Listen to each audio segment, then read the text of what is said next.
नमस्कार मित्रांनो. मुंबईतील प्रभादेवीमधील सिद्धिविनायक मंदिर हे भगवान गणेशाला समर्पित असलेले प्रसिद्ध मंदिर आहे. मुंबईत राहणाऱ्या माणसाला दादर येथील सिद्धिविनायक मंदिर माहीत नाही असे होणारच नाही. हे मंदिर लक्ष्मण विठू आणि देऊबाई पाटील यांनी 1801 मध्ये बांधले होते. हे मंदिर जगभर प्रसिद्ध असल्यामुळे देश विदेशातून लोक गणपतीच्या दर्शनासाठी येतात. सिद्धिविनायक मंदिराच्या निर्मितीमागील कथा ही देवावरील श्रद्धा आहे. हे मंदिर देऊबाई पाटील नावाच्या एका संपन्न शेतकरी महिलेने बांधले होते. त्यांना स्वतःची मुले नव्हती. देऊबाई पाटील यांनी गणपतीचे मंदिर बांधण्याचा निर्णय घेतला होता. कारण इतर निपुत्रिक जोडप्यांच्या इच्छा सिद्धिविनायक पूर्ण करू शकेल आणि संतती प्राप्त करू शकेल. सिद्धिविनायक मंदिराचे बांधकाम 19 नोव्हेंबर 1801 रोजी पूर्ण झाले. मंदिराची मूळ रचना घुमटाच्या आकाराच्या शिखराने सुशोभित केलेली चौकोनी इमारत होती. रामकृष्ण जांभेकर महाराज हे हिंदू संत अक्कलकोट स्वामी समर्थांचे मोठे शिष्य होते. स्वामींच्या सांगण्यावरून त्यांनी सध्याच्या मूर्तीसमोर 2 मूर्ती पुरल्या होत्या. स्वामी समर्थांनी भाकीत केले होते. पुरलेल्या मूर्तींमधून मंदारचे झाड 21 वर्षानंतर उगवले, ज्याच्या फांद्यामध्ये स्वयंभू देवाची प्रतिमा आहे. त्यामागची एक सविस्तर कथा आहे. श्री स्वामी समर्थ व सिद्धिविनायक मंदिर. या प्रसिद्ध सिद्धिविनायक मंदिराला एक वेगळी आध्यात्मिक पार्श्वभूमी आहे. अक्कलकोट स्वामी व श्री रामकृष्ण जांभेकर महाराज यांच्यात एक आई आणि मुलाचे नाते होते.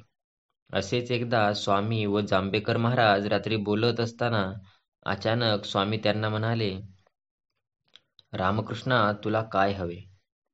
प्रत्यक्ष ब्रह्मांड आपल्या हातात गोटीच्या स्वरूपात धारण करणारे परब्रह्म देण्यासाठी समोर असताना जांभेकर महाराजांनी स्वतःसाठी काहीच मागितले नाही. ते स्वामींना म्हणाले, स्वामी, मला काही नको.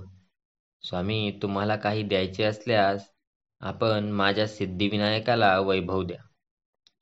हे ऐकून स्वामींना फार आनंद झाला. आपल्या लाडक्या शिष्याने स्वतःसाठी काही न मागता ईश्वरासाठी मागितले.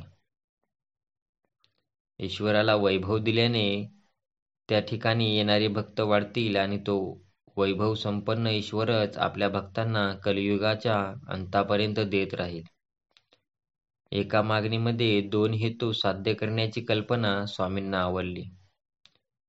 स्वामींनी आपल्या अजानुबाहूंनी महाराजांना जवळ घेत आशीर्वाद दिला आणि म्हणाले, तुझ्यासारखा शिष्य मला लाभला हे माझेच भाग्य आहे. तू मुंबईला गेल्यावर मंगळवारी तुझ्या प्रभादेवीच्या सिद्धिविनायकाला जा व तिथे तू मंदार वृक्षाचे रोपटे लाव. तुझा हा मंदार वृक्ष इंचाने वाढेल तसतसा तुझा सिद्धिविनायक वाढेल. ज्या दिवशी तो मंदार वृक्ष बहरेल त्या दिवशी सिद्धिविनायक वैभवाने बहरलेला असेल. श्री स्वामींनी तथास्तु म्हटले आणि वटवृक्षाच्या दिशेने स्वामी अंतर्धान पावले. 4थ्या दिवशी जांभेकर महाराज प्रभादेवीला आले.